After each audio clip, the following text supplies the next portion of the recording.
الحمد لله نحمده ونستعينه ونستغفره ونؤمن به ونتوكل عليه ونعوذ بالله من شرور أنفسنا ومن سيئات أعمالنا من يهده الله فلا مضل له ومن يضلله فلا هادي له وأشهد أن لا إله إلا الله وحده لا شريك له وأشهد أن سيدنا ومولانا محمدًا عبده ورسوله صلى الله تعالى عليه وعلى آله وصحبه وبارك وسلم تسليما كثيرا. أعوذ بالله من الشيطان الرجيم. بسم الله الرحمن الرحيم. اليوم أكملت لكم دينكم وأتممت عليكم نعمتي ورضيت لكم الإسلام دينا. قال رسول الله صلى الله تعالى عليه وسلم: من مشى إلى صلاة مكتوبة في الجماعة فهي كحجة، ومن مشى إلى صلاة تطوع فهي كعمرة تامة، أو كما قال رسول الله صلى الله عليه وسلم: صدق الله وصدق رسوله المصطفى صلى الله عليه وسلم، ونحن على ذلك لمن الشاهدين والشاكرين، والحمد لله رب العالمين.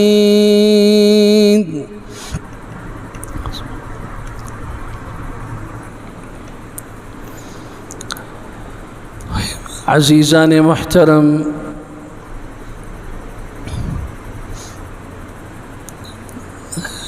امام ترمذی رحمۃ اللہ تعالی علیہ نے سنن ترمذی میں، امام ابو داود رحمہ اللہ نے سنن ابی داود میں،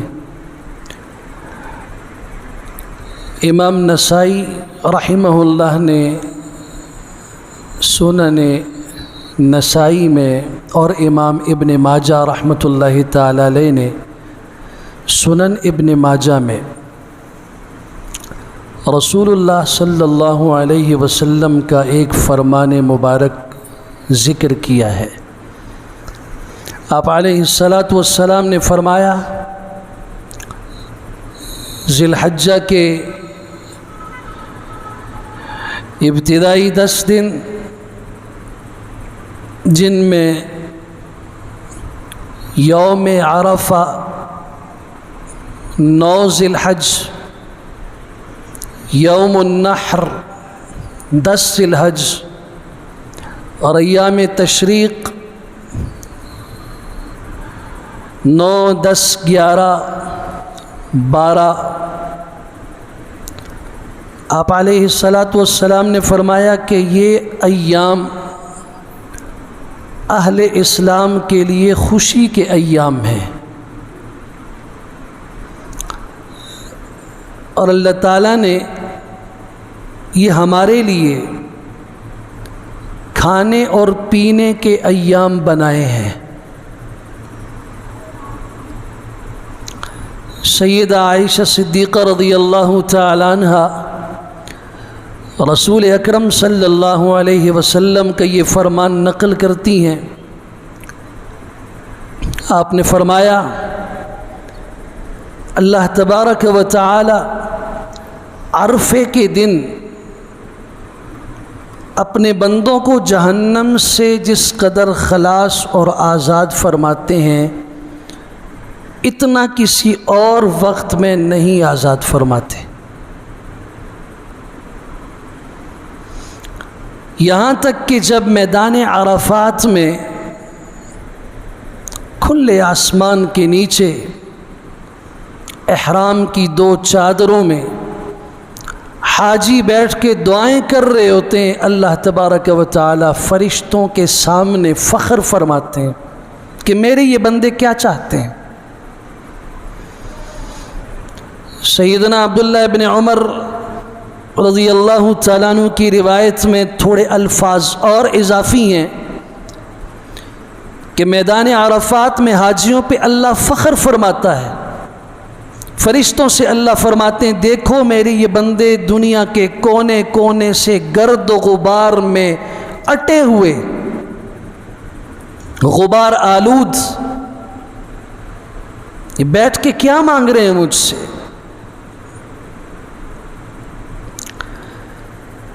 سال کی راتوں میں لیلۃ القدر سب سے فضیلت والی رات ہے جو رمضان میں ہوتی ہے۔ اس رات کو جو جہنم سے خلاصی ہوتی ہے سال کی باقی کسی رات میں اتنی نہیں ہوتی۔ اور دنوں میں 9 ذی الحج کو جو یوم عرفہ ہے، اللہ تعالیٰ اپنے بندوں کو جہنم سے جس قدر بڑی تعداد میں، کثیر تعداد میں اللہ آزاد فرماتے ہیں، اتنا کسی اور دن میں آزاد نہیں فرماتے۔ یہ روایت اور حدیث مسند احمد بن حنبل میں موجود ہے۔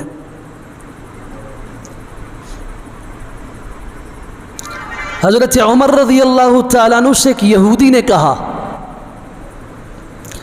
کہ آپ کے قرآن میں ایک آیت ایسی نازل ہوئی ہے، اگر یہ آیت ہماری تورات میں نازل ہوتی تو ہم اس دن کو عید کا دن اور خوشی کا دن بنا لیتے جس دن یہ آیت نازل ہوئی۔ حضرت عمر بن خطاب رضی اللہ عنہ نے فرمایا کون سی آیت ہے؟ اس نے کہا آپ کے سورہ مائدہ کی 3 آیت ہے، الیوم اکملت لکم دینکم، آج میں نے تمہارے لیے تمہارا دین مکمل کر دیا، واتممت علیکم نعمتی، اور میں نے اپنی نعمت تمہارے اوپر پوری کر دی، ورضیت لکم الاسلام دینا، اور میں نے تمہارے لیے اسلام کو بطور دین پسند کر لیا۔ یہ آیت اگر تورات میں اترتی تو ہم اس دن کو عید کا دن بنا لیتے۔ تو امیر المومنین حضرت عمر بن خطاب رضی اللہ عنہ نے فرمایا مجھے اللہ کی قسم ہے جس جگہ یہ آیت نازل ہوئی، جس وقت یہ آیت اتری، جس حالت اور کیفیت میں آیت اتری، وہ مجھے یاد ہے۔ جمعے کا دن تھا، عرفے کا دن تھا، میدان عرفات تھا، امام الانبیاء صلی اللہ علیہ وسلم اپنی اونٹنی کے کوہان کے قریب آپ اس کے اوپر تشریف فرما تھے، ایسی حالت میں یہ آیت مبارکہ نازل ہوئی ہے۔ سیدنا عبداللہ ابن عباس رضی اللہ تعالیٰ عنہ کی روایت مسند احمد بن حنبل میں موجود ہے، حضور اقدس صلی اللہ علیہ وسلم نے فرمایا کہ اللہ تعالیٰ نے آدم علیہ السلام کی پوری اولاد کو قیامت تک پیدا ہونے والے افراد کو ذروں کی شکل میں اسی دن 9 ذی الحج کو عرفے کے دن اللہ تعالیٰ نے ذروں کی شکل میں اولاد آدم کو جمع کیا، ان سے ایک وعدہ لیا، الست بربکم، کیا میں تمہارا رب نہیں ہوں؟ قالوا بلا، ساری انسانیت نے جو ذروں کی شکل میں تھی کہا کیوں نہیں اللہ، آپ ہمارے رب ہیں۔ اگر آپ نے ان احادیث میں غور کیا ہو تو یہ جو ایام ہمارے گزر رہے ہیں افضل ترین دن ہیں، اور 9 ذی الحج کا جو دن آ رہا ہے سال کا افضل ترین دن ہے۔ اللہ تبارک و تعالی اس کی سعادتیں، اس کی برکتیں، اس کے انوارات، اس کی تجلیات، اس کی خیر پوری امت مسلمہ کو نصیب فرمائے۔ حاجی حج پہ چلے گئے،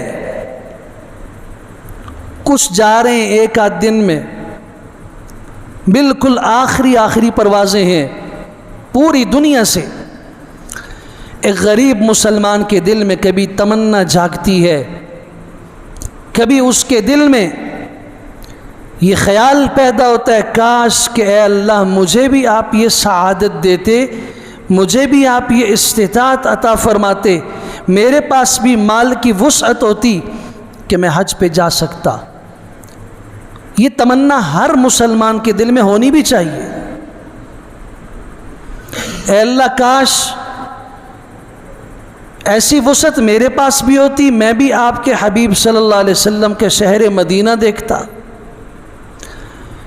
میں ان گلیوں سے گزرتا جہاں حضور اقدس صلی اللہ علیہ وسلم نے اپنے اسفار میں اور مدینہ منورہ میں چلتے پھرتے دن رات گزارے، میں ان مقامات کی زیارت کرتا، میں آپ کے گھر بیت اللہ اور کعبہ کو دیکھتا۔ وسعت نہیں ہے، دل کے جذبات ہیں، تمنا ہے، دعائیں ہیں، تڑپ ہے، وسعت نہیں ہے۔ تو میں آج کے اس خطبہ میں وہ اعمال بتانے جا رہا ہوں رسول اکرم صلی اللہ علیہ وسلم کے فرامین مبارکہ کی روشنی میں، احادیث صحیحہ سے، کہ ہم یہاں ہوتے ہوئے بھی وسعت نہیں ہے تو کیا ہوا؟ کیا میرا رب عدل والا نہیں ہے؟ میرا رب انصاف والا نہیں ہے؟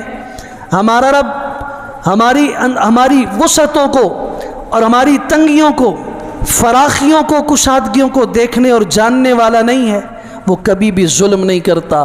کیا ہوا کہ جس کے پاس جانے کی طاقت نہیں، یا مال موجود نہیں ہے، یا مال تو موجود ہے اس کے پاس لیکن اس کی صحت اجازت نہیں دے رہی، حالات اجازت نہیں دے رہے، امام الانبیاء صلی اللہ علیہ وسلم نے ان خوش نصیب لوگوں کے ساتھ اجر اور ثواب میں بہت سارے ایسے لوگ بھی بتائے ہیں جو اپنے گھر میں رہتے ہوئے بھی حج کا اور حج مقبول کا، عمرہ مقبولہ کا اجر اور ثواب حاصل کر سکتے ہیں۔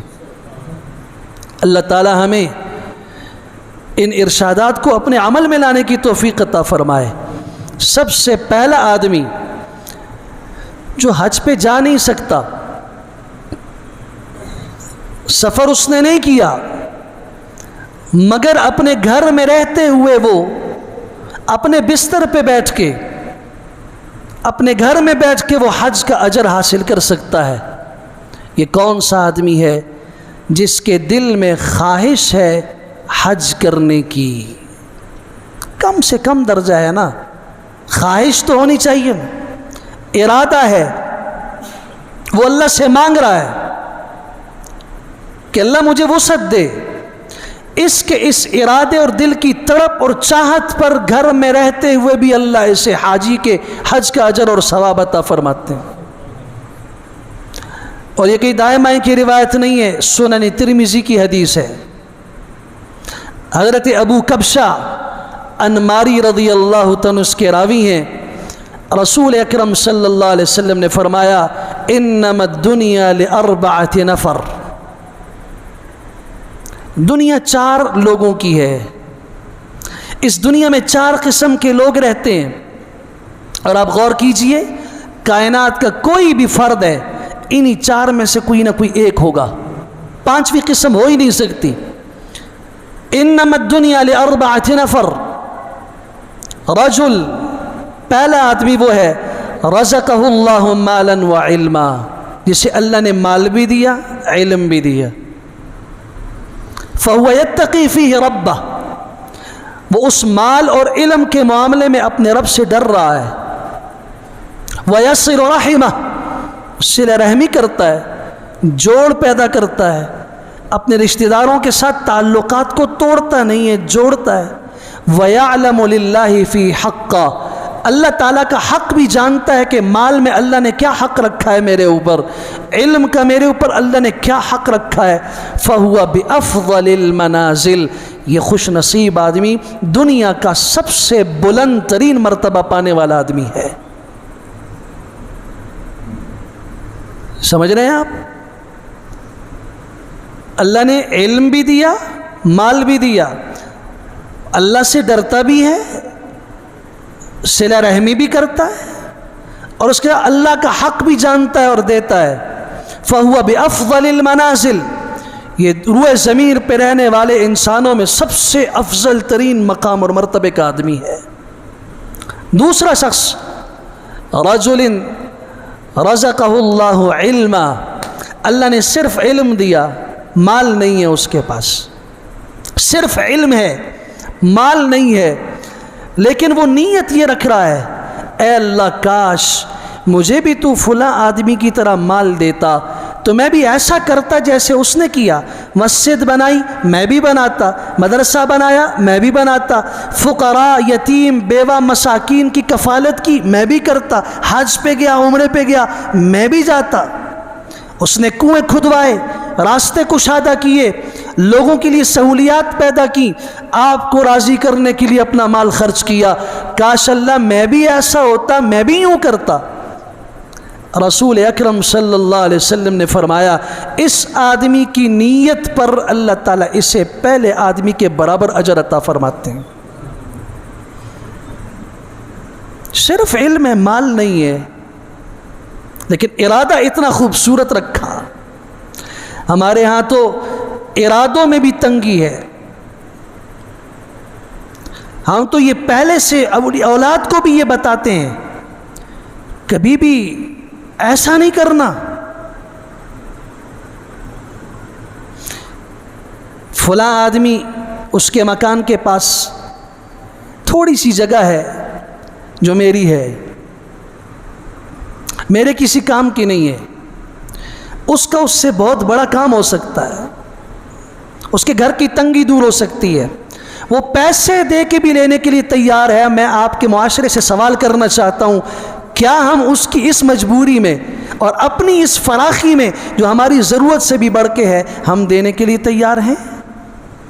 اپنی اولاد کو بھی کہتے ورنہ کے والا بالکل نہیں دینا۔ گلیاں دیکھو اپنے گاؤں کی، جہاں کی زمینیں کوئی قیمت نہیں رکھتی، تنگ گلیاں، وہاں جنازے کی چارپائی نہیں گزر سکتی۔ کیوں؟ میں نے نہیں دی جگہ، اس نے نہیں دی، اس نے نہیں دی، اپنے اوپر تو تنگی آئی۔ نیت بھی ہم نہیں کرتے خیر کی اور نہ اپنی اولاد کو کرنے دیتے ہیں، جبکہ امام الانبیاء صلی اللہ علیہ وسلم نے اچھی نیت کے اوپر اجر کتنا عظیم بتایا ہے۔ آدمی صرف علم رکھتا ہے، مال اس کے پاس نہیں، لیکن نیت بڑی اونچی ہے، اللہ مجھے تو فلاں آدمی کی طرح مال دیتا، میں بھی آپ کو راضی کرنے کے لیے مال کو خرچ کرتا، نتیجہ یہ ہے کہ اس کو اللہ پہلے کے برابر اجر عطا فرماتے ہیں۔ تیسرا آدمی رجل رزقہ اللہ مالا ولم یؤتہ من العلم شیئا، تیسرا آدمی جسے اللہ نے صرف مال دیا، علم نہیں دیا، جاہل ہے، علم نہیں ہے لیکن مال ہے اس کے پاس، اور فہو یخبط فیہ، وہ اس مال میں سرکش زندگی گزار رہا ہے، اپنے اللہ کو خوش نہیں کر رہا، جہاں اللہ کی ناراضگی ہے وہاں اس کا مال کھلے عام خرچ ہو رہا ہے۔ فہو یخبط فیہ، سرکشی والی زندگی مال کی بنیاد پر۔ فہو بأخبث المنازل، امام الانبیاء صلی اللہ علیہ وسلم نے فرمایا روئے زمین پر سب سے بدترین مرتبے کا آدمی ہے تو یہ آدمی ہے۔ چوتھا، وہ آدمی جسے اللہ نے نہ علم دیا نہ مال دیا، فقیر بھی ہے، مال بھی نہیں، علم بھی پاس موجود نہیں ہے، جاہل آدمی ہے، لیکن اس کی نیت ایسی غلیظ اور گندی نیت ہے جو یہ کہتا ہے کہ اگر میرے پاس مال ہوتا نا تو جو فلاں آدمی نے خرافات پہ اور رسومات پہ اور اللہ کی ناراضگی پہ جو مال خرچ کیا میں اس سے بڑھ کے کرتا، ایسا ہے نہیں اس کے پاس۔ نیت آج سے اتنی گندی رکھی ہوئی ہے، اگر میرے پاس یہ مال ہوتا تو میں اس سے بڑھ کے یہ گندا اور اللہ کو ناراض کرنے والا کام کرتا، اس پہ یہ مال خرچ کرتا۔ رسول اللہ صلی اللہ علیہ وسلم نے فرمایا یہ اپنی نیت کی بنیاد پر اس تیسرے آدمی کے برابر گناہگار ہے، جو اخبث المنازل میں ہے، بدترین مرتبے پر ہے، اس کے برابر ہے یہ آدمی صرف اپنی نیت کے اعتبار سے۔ اس حدیث سے ہمیں ایک بہت بڑی بات معلوم ہوئی کہ انسان اپنی نیت کی بنیاد پر وہ منزل طے کر لیتا ہے جس کی طرف اس کا قدم بھی نہیں اٹھا۔ چنانچہ مال موجود نہیں، حج پہ نہیں جا سکتا، لیکن گھر میں بیٹھ کے نیت کر رہا ہے اللہ مجھے اگر تو نے فلاں کی طرح مال دیا ہوتا، میں بھی حاجیوں میں شامل ہوتا، میں بھی حج پہ جاتا، یہ گھر میں ہوتے ہوئے بھی اللہ اسے حاجیوں کی فہرست میں قیامت کے دن اٹھائے گا۔ یہ حدیث سنن ترمذی کی ہے۔ دوسرا آدمی جو گھر میں رہتے ہوئے بھی حاجی کے برابر ایسا اجر حاصل کرتا ہے جیسے اس نے حج کر لیا ہو، یہ وہ شخص ہے جو فجر کی نماز پڑھ کے دوڑتا نہیں ہے، بھاگتا نہیں ہے، نماز فجر کے بعد سکون سے بیٹھ جاتا ہے یہاں تک کہ اشراق کی نماز ادا کر کے 2 رکعت اشراق کی پڑھ کے اس کے بعد گھر کی طرف جاتا ہے۔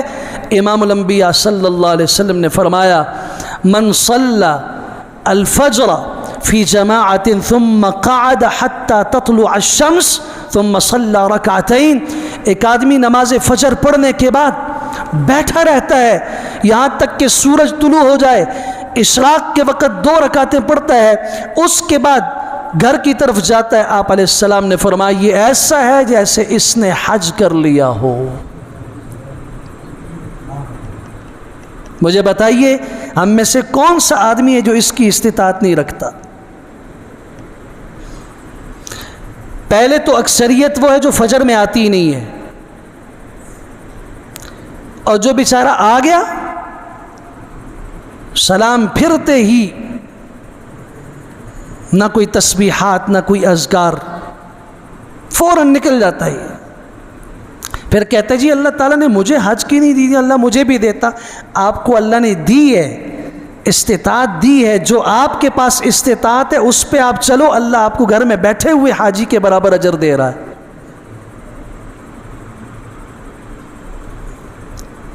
تیسرا خوش نصیب جو گھر میں بیٹھ کے حاجی کے برابر اجر حاصل کرتا ہے، گھر سے وضو کر کے جماعت کی نماز کو حاصل کرنے کے لیے مسجد کی طرف چل پڑا۔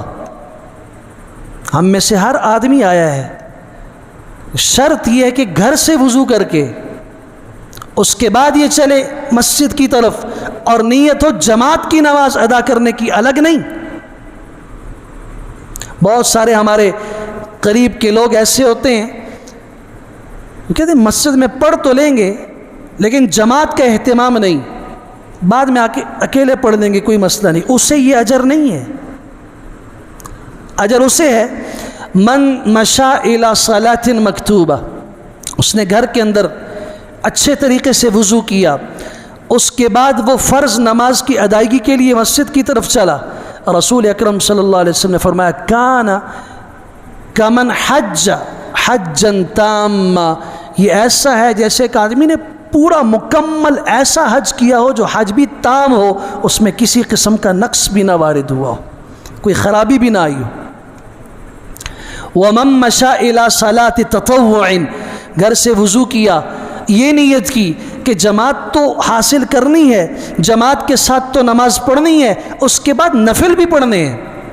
مَن مَشَىٰ إِلَىٰ صَلَاةِ تَطَوُّعٍ، 2 رکعت صحیح لیکن نفل نماز میں پڑھوں گا، فَهِيَ كَعُمْرَةٍ تَامَّةٍ، رسول اکرم صلی اللہ علیہ وسلم نے فرمایا اسے ایسا اجر ملے گا جیسے اس نے مکمل عمرہ کیا ہو۔ صحیح الجامع کی حدیث، من خرج من بیتہ متطہرا الی صلاۃ مکتوبہ، اپنے گھر سے وضو کر کے فرض نماز کے لیے نکلنے والا آدمی، فاجرہ کاجر حاج تاما حج، اور ایک حدیث میں کاجر الحاج المحرم، اسے اللہ تعالیٰ اتنا بڑا اجر عطا فرماتے ہیں جیسے احرام باندھ کے حج کرنے والا حج کرتا ہے۔ اس نے کوئی احرام نہیں باندھا، صرف گھر سے وضو کر کے نماز کے لیے چل پڑا۔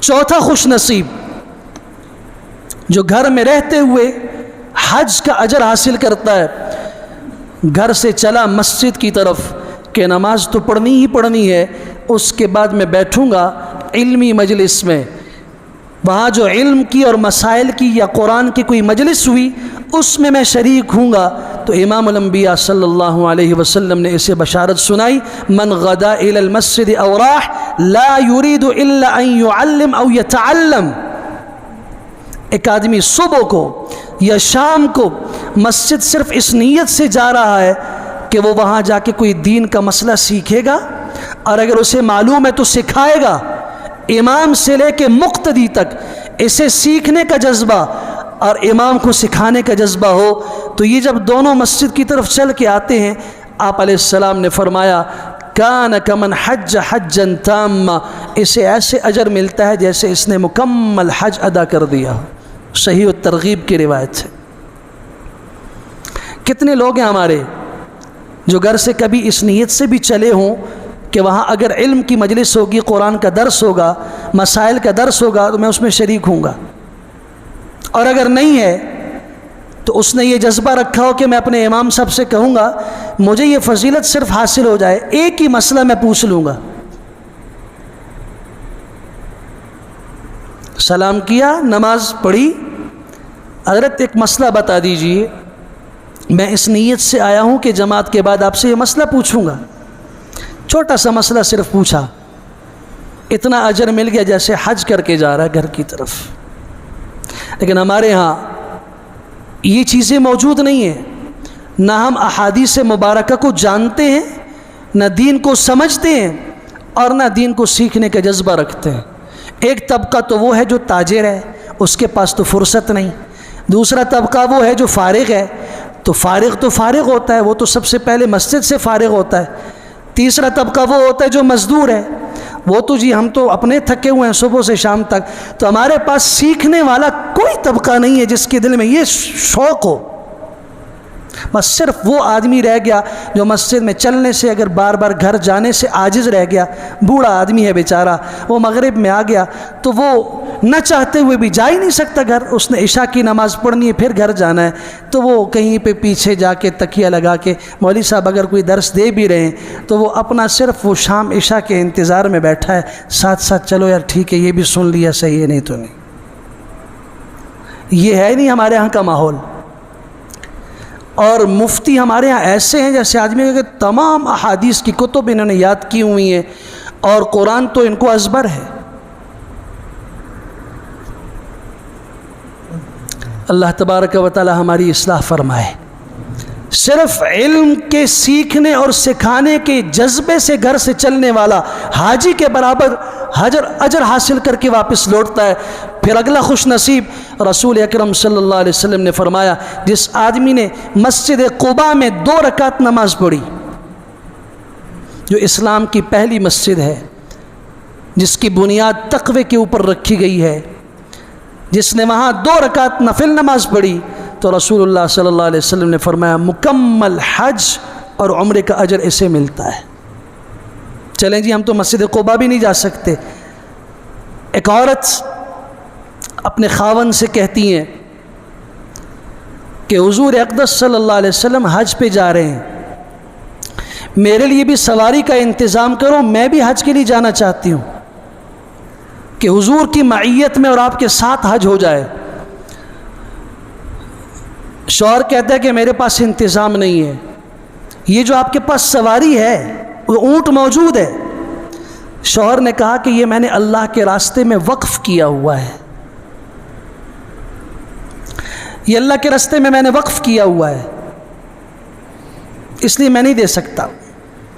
اس عورت نے کہا چلو جا کے حضور اقدس صلی اللہ علیہ وسلم کو میرا سلام کہو، ان سے کہو کہ میری بیوی آپ کو سلام کہتی ہیں اور ان کا یہ ارادہ ہے، مگر میری وسعت نہیں، اور یہ جو میرا اونٹ ہے وہ میں نے اللہ کے راستے میں وقف کیا ہوا ہے۔ بعض دفعہ ہمارے جماعت کے ساتھی جو ہیں، تبلیغی ساتھی، اللہ تعالیٰ نے جزائے خیر عطا فرمائے، ان کی بڑی قربانیاں بھی ہیں، لیکن چونکہ بعض دفعہ علم نہیں ہوتا نا، تو یہ اللہ کے راستے کو صرف ایک محدود حد تک سمجھتے ہیں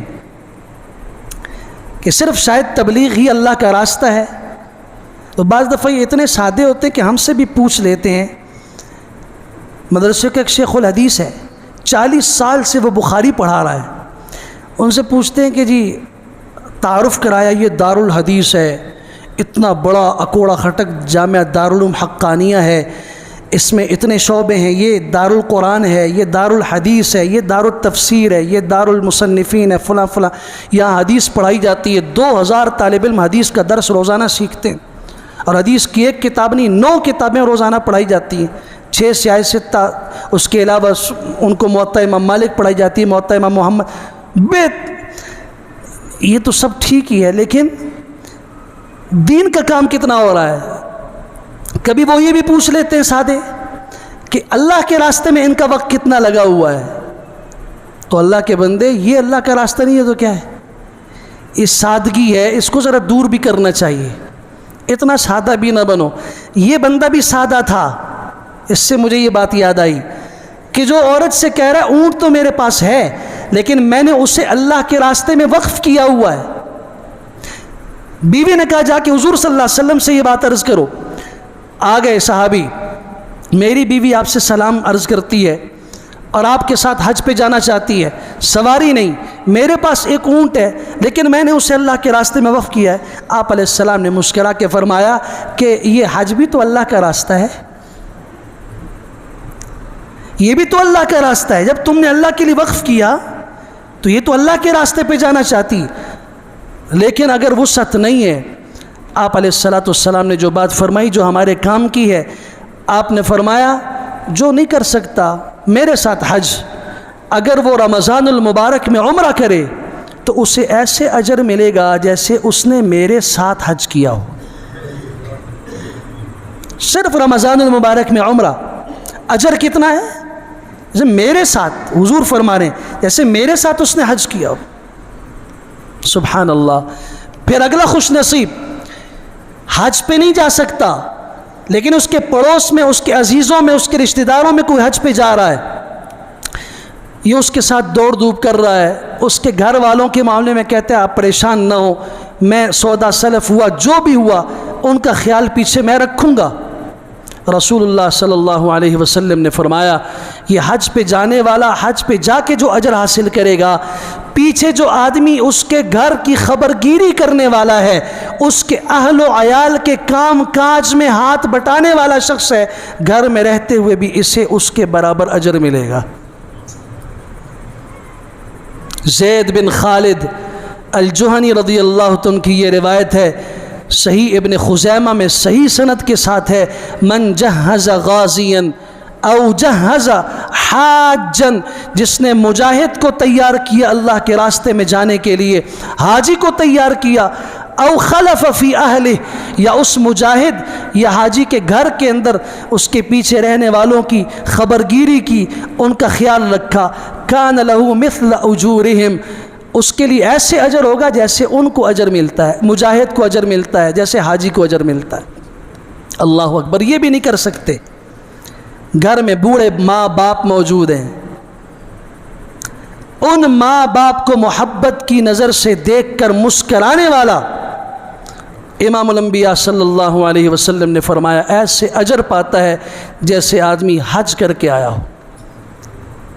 گیا، نماز پڑھی، بازار گیا، واپس جا کے اپنے بوڑھے ماں باپ کو دیکھا، خوش ہو گیا اور انہیں ان کے چہرے پہ مسکراہٹ پیدا کر دی. رسول اللہ صلی اللہ علیہ وسلم نے فرمایا ایسا اجر ملے گا جیسے حاجی کو ملتا ہے.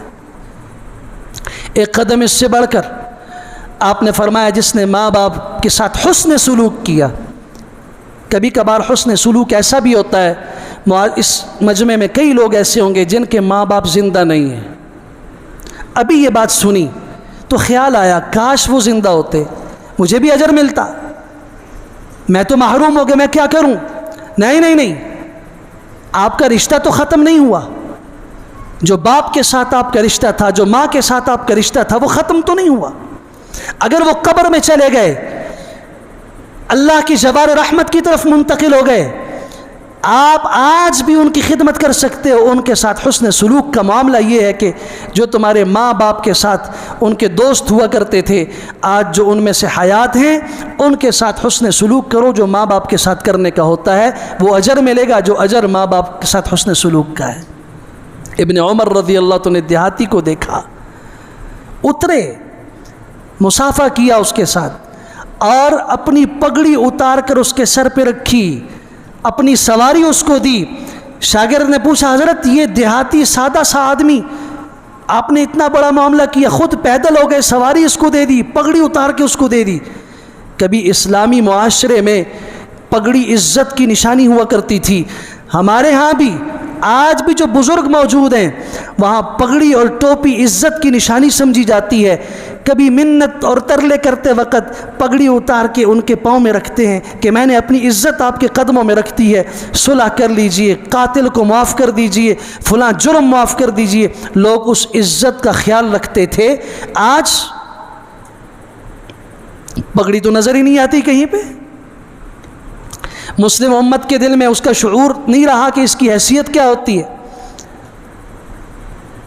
فرمایا کہ آپ نے پگڑی بھی دی, سواری بھی دی. کہا ہاں یہ میرے ابا عمر بن خطاب رضی اللہ عنہ کا دوست تھا,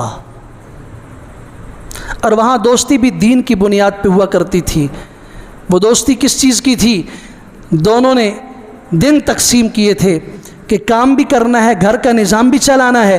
ایک دن حضور صلی اللہ علیہ وسلم کی خدمت میں پورا دن میں گزاروں گا, تم اپنا کام کاج کر لینا. اگلے دن میں اپنا کام کروں گا, سارا دن تم یہاں گزارنا.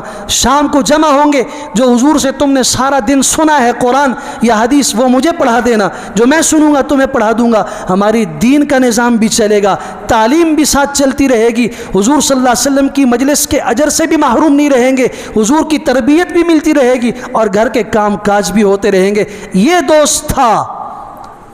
آج ابا جی موجود نہیں ہیں تو میں نے ان کے دوست کے ساتھ حسن سلوک کیا ہے. پھر والدین کی طرف سے جو آدمی حج کرے, والدین کی طرف سے حج کرے تو وہ حج ماں باپ کی طرف سے تو ہوگا ہی ہوگا. رسول اکرم صلی اللہ علیہ وسلم نے فرمایا اس سے بھی حج کا اجر ملے گا, اللہ تعالیٰ اسے عطا فرمائیں گے. حضرت عبداللہ ابن عمرو ابن عاص رضی اللہ تعالیٰ عنہ کے والد عاص بن وائل السہمی یہ مشرک تھے, کافر ہو کے مرے, دین کے دشمن تھے. انہوں نے اپنی اولاد کو وصیت کی تھی میری طرف سے 100 غلام آزاد کرنا. تو موت کے بعد ان کے بڑے بیٹے ہشام نے 50 اونٹ آزاد کیے. دوسرے بیٹے جو حضرت عبداللہ ابن عمر کے والد تھے, عمر, انہوں نے ارادہ کیا کہ میں 50 اونٹ آزاد کرنا چاہتا ہوں, لیکن جا کے حضور صلی اللہ علیہ وسلم سے پوچھتا ہوں. یہ مسلمان تھے. جا کے حضور سے پوچھا, آپ علیہ السلام نے فرمایا ہاں اگر وہ مسلمان ہوتا,